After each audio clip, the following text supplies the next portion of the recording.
Imagination. Imagination.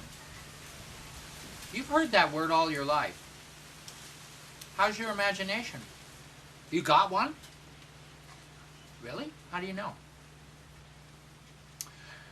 I bet you say, I don't have an imagination. Just like say, I can't draw.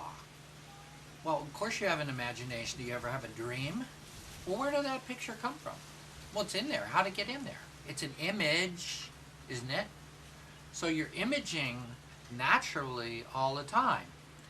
The question is, are you taking that image that's in there and doing anything with it? Because that's imagination. That's doing something with the imagery. So we all image, and sometimes we even get, you know what clairvoyance is? That's when you get an idea from some, you don't know where it came from because you've never seen it even before. But you have it, and you saw it in your brain, and if you, by the way, will take a minute and learn how to draw, you can probably get that down on a piece of paper. At least you can describe it. I mean, writers have as much ways to use their images as do painters. Musicians have just as many ways to use the music they hear. The trick is, can you either get it down, or can you do something when it's in your head? Now, Leonardo da Vinci, drew pictures because he was trying to think, okay, I wanna somehow make an airplane or a helicopter, and I know that kites sort of fly in the sky, so he would draw a few kites stuck together, and pretty soon, mechanically, he would invent the helicopter, which was just then drawn in a couple of lines.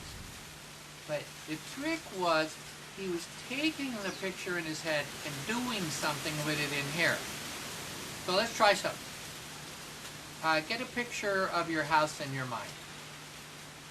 Okay, zoom out. Okay, now zoom up like a bird.